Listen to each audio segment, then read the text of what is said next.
أشهد أن لا إله إلا الله। এটা খুব খেয়াল করবেন, আমরা দাওয়াত দেই কিসের? কোন দলের না, আমরা দাওয়াত দেই ইসলামের। কিসের দাওয়াত দেই? আজ পর্যন্ত আমার আলোচনায় আপনারা এখানে যা শুনেছেন, ইন্টারনেটে প্রায় 100-এর উপরে লেকচার আছে, শোনেন। আপনি কোন লেকচারে খুঁজে পাবেন নাকি যে আমি কোন দলের দাওয়াত দিচ্ছি? কারণ কোরআনে বলা আছে দাওয়াত হবে কিসের? আল্লাহর দিকে আহ্বান হবে। আমান আহসানু ক্বাওলাম মিম্মান দাআ ইলাল্লাহ। দাওয়াত হবে কার দিকে? আল্লাহর দিকে। ওয়া ক্বালা ইন্নানি মিনাল মুসলিমিন, আর বলে আমি মুসলিম। আমাদের পরিচয় কি? আমাদের আর কোনো পরিচয় নাই। কোরআনে আরেকটা আয়াত আছে, মিল্লাত আবিকুম ইব্রাহিম, তারপরে কি? ওয়া সাম্মাকুমুল মুসলিমিন, তিনি তোমাদের নাম রেখেছেন মুসলিমুন করে। আল্লাহু আকবার। মুসলিম নাম রাখতে আসছে কি? এই নামে আমরা খুশি না? না আমাদের অন্য কোনো নাম লাগবে? আমি চিশতি, কাদেরি, হানাফি, শাফি, হাম্বলি, মালিকি, এই পরিচয়গুলো দরকার নাই। আমি ইমাম আবু হানিফাকে মানি কিভাবে? একজন ওস্তাদ হিসেবে। অসুবিধা কি? হানাফি মাযহাবেও কি সব ক্ষেত্রে আবু হানিফাকে মানে? মিথ্যা কথা, মানে না। আবু হানিফার মাযহাব অনুযায়ী, মত অনুযায়ী তাকবীরে তাহরিমা শুরু করে আল্লাহু আজাল, আল্লাহু আযম দিয়ে ফিকহ কিতাবে লেখা, সব কিতাবে তাদের কেউ শুরু করে। আবু হানিফার মতে বর্গা জমি দেওয়া জায়েজ নাই। ওই যে জমির ফসলের 3/1 4/1 জমি চাষ করতে দেওয়া হয়, আবু হানিফার মতে জায়েজ নাই। ওটা আবু ইউসুফ আর মোহাম্মদ বলছেন জায়েজ, সেটা ফতোয়া দেওয়া হচ্ছে। আবু হানিফার মতে পুরা দুনিয়ার কোন এক জায়গায় যদি চাঁদ দেখা যায়, রমজানের চাঁদ, ঈদের চাঁদ, এক জায়গায় দেখা যায়, পুরা দুনিয়া এক হুকুমে চলবে। একদিনে ঈদ শুরু হবে, একদিনে রোজা শুরু হবে। কার মত এটা? আবু হানিফার মত। এটা মানে কেউ? হানাফিয়ার মানে না কেউ। কি জন্য মানে না? কারণ অন্যরা এরপরে মুতাআখিরিনরা এটাকে মানেন নাই। এরকম ভাবে আবু হানিফার মতে সূরা ফাতিহা ফার্সিতে পড়া জায়েজ। ফার্সিতে পড়া জায়েজ, যে ভালো করে সূরা ফাতিহা না জানে, কই এটা পড়ে কেউ? এরকম ভাবে আরো অনেক মাসলা আছে, আমি যদি দেখাই। তাহলে এখন দেখেন, এই ক্ষেত্রে হানাফিয়ারা আবু হানিফার কথাকে না মেনে মানে কার কথা? আবু ইউসুফের কথা, মোহাম্মদের কথা। তারপরও হানাফি, তারপরও কি? তাহলে আবু হানিফার কথা না মেনে আবু ইউসুফের কথা মানলেও যদি হানাফি থাকে, তাহলে আবু ইউসুফের চেয়ে তো শাফি সাহেব কম না? তো শাফি সাহেবের কথা মানলে হানাফি থাকবে না কেন? মালিক সাহেবের কম না? কোন ক্ষেত্রে মালিক সাহেবের দলিলকে আমি মজবুত পাই, তা মানতে সুবিধা কি? কোন ক্ষেত্রে যদি ইমাম ইবনে তাইমিয়ার কথা শুদ্ধ পাই, মানতে সুবিধা কি? কাজে এই যে বিষয়গুলো, এগুলো হচ্ছে আমাদের আরো উদার হতে হবে। আপনারা জানেন, ইরাকে যখন হামলা হয়, তাতারিরা হামলা করে, তখন ইরাকের মুসলমানরা বহসে লিপ্ত ছিল, যে শিয়া আর সুন্নি নিয়ে বহস হইতেছিল, আর তাতারিরা এসে নেস্তনাবুদ করে দুই দলকে মেরে ফেলছে। এরকম ভাবে সালাহউদ্দিন আইয়ুবী রাহমাতুল্লাহ যখন বাইতুল মুকাদ্দাস হামলা করে, তখন খ্রিস্টানরা ওই বাইতুল মুকাদ্দাসে বসে বহস করতেছিল, ঈসা আলাইহিস সালামের গাদার পায়খানা পাক ছিল না নাপাক ছিল। ঈসা নবীর গাদার পায়খানা পাক ছিল না নাপাক ছিল, নিয়ে গন্ডগোল করতেছিল। আর সালাহউদ্দিন আইয়ুবী ওখানে গিয়ে ওদের কি করলো?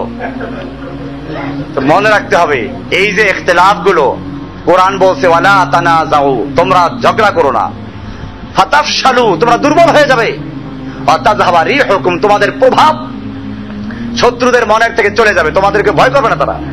আজকে মুসলমানদের ভয় করে না ওরা। আজকে আফসোস লাগে, ওই যে ইন্ডিয়াতে জওহরলাল নেহরুর একটা বই পড়ছিলাম, তো লেখছে তার একটা মজার কাহিনী। তার একজন গুরু ছিল, হাজার হাজার হিন্দুর গুরু, লক্ষ লক্ষ হিন্দুর গুরু। সে বলে আমি মুসলিম হয়ে যাব। উনি আশ্চর্য কেন, মুসলিম হবে কেন?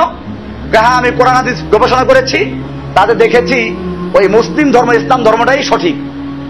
জওহরলাল নেহরু তো গুরু হলো, তার চেয়ে গুরুত্ববার এই লোক, রাজনৈতিক গুরুত্ব এটা।